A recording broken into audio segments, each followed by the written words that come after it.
I wanted to be a part of something that seemed like it would be a lot of fun to do, but that would also give the viewer a lot of pleasure, just to be able to sit back, enjoy the ride. And you're the ringleader. Yeah. Because that's how you roll. That's how I roll. Okay. When people see you, they see, you know, movie star movies and all that. If you were to line up your priorities and you were to tell me 1 through, I don't know, 3, how would you prioritize your life now? Well, it's my kids. Everything is about them being okay, being in school, having what they need, their moments. I need to be there for every single moment that they have. It's harder for me to leave them than I think it is for them when I leave. I don't leave that much, and I don't work that much anymore either. I keep looking at them going, I got nothing but you. And they're like, oh. You know, I told them where they can go to college. I said, these are the places that I feel comfortable living. So you have these choices. So my priorities are my kids, my kids, my kids. My family, my family. That's it. When you were like 41, 42, 43, did you think to yourself, you know what? Maybe not. I did think maybe not. Yeah. And then Katrina happened. Oh. And I'm gonna cry. Katrina happened in New Orleans, and I knew, like, just something told me that my child was there. It was weird. Was it a gut feeling or a God feeling? I think they're one and the same. Yeah. I don't think there's a difference. Yeah. I really don't. And it was the process of filling out forms, being judged, being, you know, having sort of being in the spotlight, you know, about who you are as a human being. That is awkward. And then it was, 4 years later. 3 or 4 years later. Wow. But then I looked at him, I just said, oh, there you are. It's like he'd always been there. It's like he fit in the crook of my arm. He looked me in the eyes, and he was wise. My child was wise. Funny what you know in like a second. And the beautiful thing that I was constantly told was, the perfect child will find you. You will find your child. Stop. Look in that direction. I'm trying not to look at you. But you don't believe that when it's not happening. You know, when you're going, where is my family? Where's my... And when it does happen, you know exactly what they're talking about. It's so funny because without knowing it, when you adopted Louis, a lot of people were looking at you. And I remember, because I was in Rio for the, I'm going to cry, I don't know why, because look that way. I'm look trying away. hard. Look away, Madge, look away. But I was in Rio and I was trying to figure out, like, did I miss my window? Am I too late?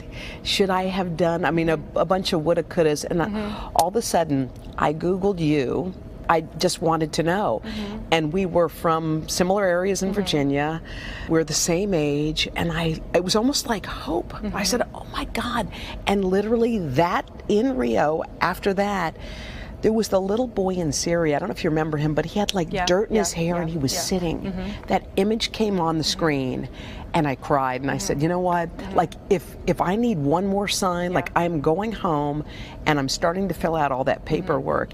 And I remember I reached out to you and you gave me some good advice, but I thought, you don't even know who you inspired. You know, because I told you, but how many other people looked up and saw you? I hope me telling my story let people know that there's no end game. There are hundreds of thousands of children that are ready to be your child. You're a forever parent the minute you accept the love of that child.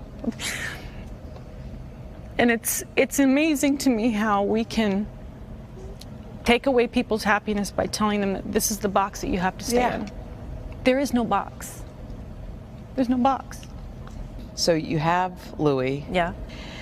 And you had like a complete family, but it wasn't done yet. You weren't done yet. No. I was having dinner with some girlfriends of mine, and Louis was like, wanted to sit with them. He came out of his bath. He was like 3, had his little belly in his towel, and put his hands behind his neck. And she was talking about her daughters. He goes, yeah, I don't have daughters.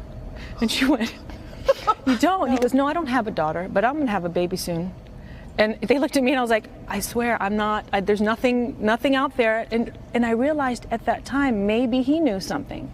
And when I think about it, it would have been around the time that Lila was born. Oh my God. So again, is it coincidence? What is it? It's not coincidence. It's Louis's way. Louis has a very strong way, and he's a fine leader, and he led me to life.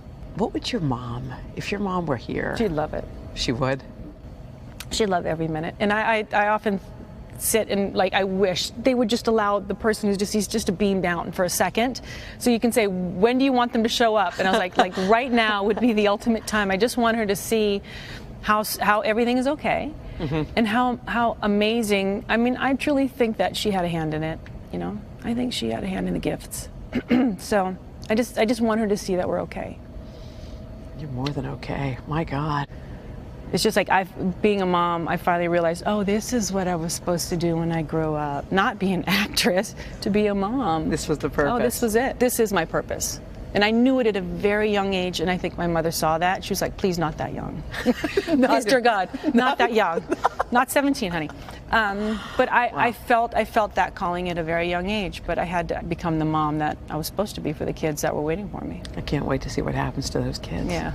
They're going to rule the world. They are. They already are. They already are. I don't even know how to say thank you, but thank you. You're welcome. Okay, I feel like this is therapy.